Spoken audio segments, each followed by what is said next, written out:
Jesus will bless you. Thank you.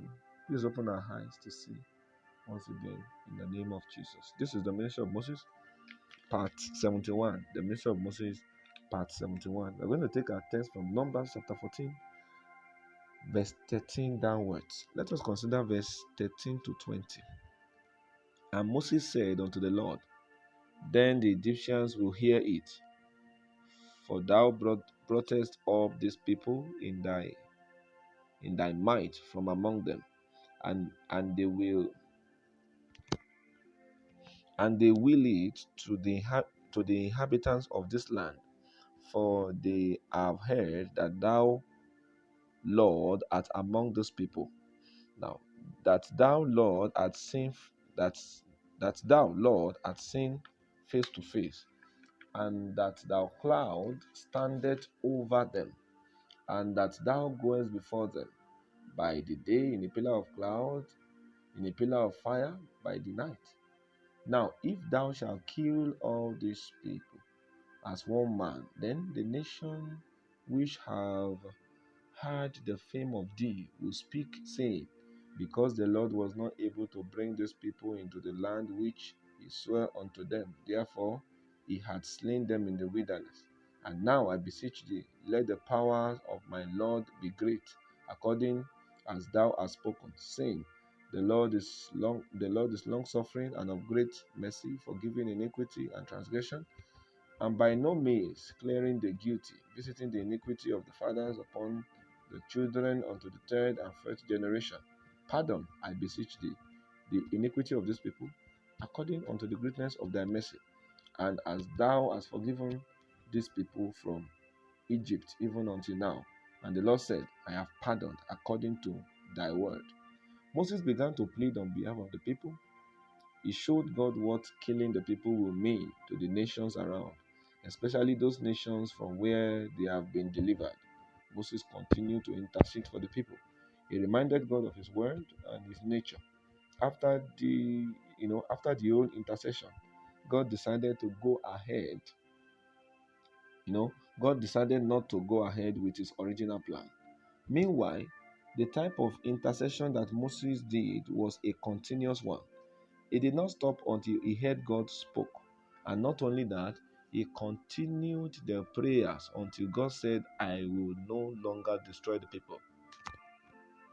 God said this thing, God said this thing I'm about to do is according to thy word. Meaning, this action I want to do is not what I'm intending to do. So I'm doing this not because I want to do it, but because you want me to do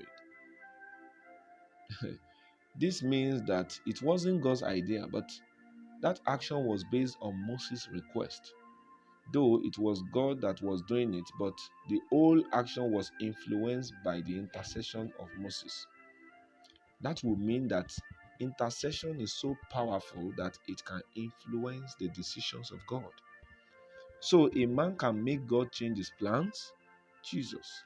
Yes, but that man must know the way of intercession. To be able to influence the thoughts of God, you must be an intercessor. Someone who is committed to and devoted to praying for others. It takes selflessness to be an intercessor, because while you are praying for others, your needs are also visible, but you choose to look away from your own need in order to focus on the urgent need of others. When you see how God deals with some people, you will admire it, and when you discover that, and when you discover that after a long period of praying, what you saw happening to them is not exactly duplicated around you, you may ignorantly conclude that God is partial. Have you taken time to check their labor in intercession? Don't just admire things around other people. Have you seen their labor in intercession? Sometimes we see the reaction God is taking with some people is so different from how he's reacting to others. So, in that case, don't just jump into conclusion to say God is partial. No. Your 20 hours prayer may not give you that kind of dimension. Have you checked their labors in intercession? If you are the type that only prays for yourself, If your prayer focus is always you and you alone, if what motivates you to pray is your own personal need, then it will be wrong for you to compare yourself with those who do not even pray for themselves as much as they pray for others. Certain people have been sentenced to an everlasting realm of intercession. For such people, praying for themselves can be a sin because God will always expect that they should present the needs of others to Him each time they pray. So, for such people, prayer starts when they pray for others. And until this is done, what they are doing is not qualified to be called prayer. In verse 21, the Lord promised to fill the earth with His glory. This is because the more the glory, the fainter the unbelief. The glory of God is the cure for all forms of faithfulness.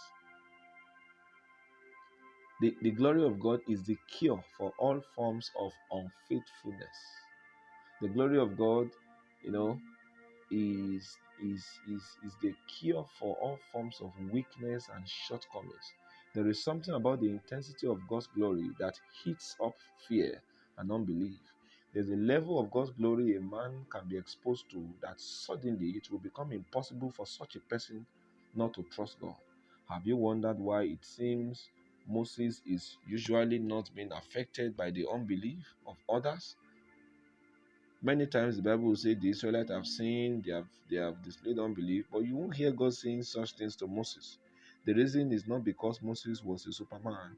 The difference is the exposure to glory. There are certain glory that God have exposed Moses to that the Israelites have not seen. This glory that Moses had seen is what helps him to conquer fear and unbelief. You can't conquer fear by mere confession. If your major weapon against fear is confession, then your victory will be temporal.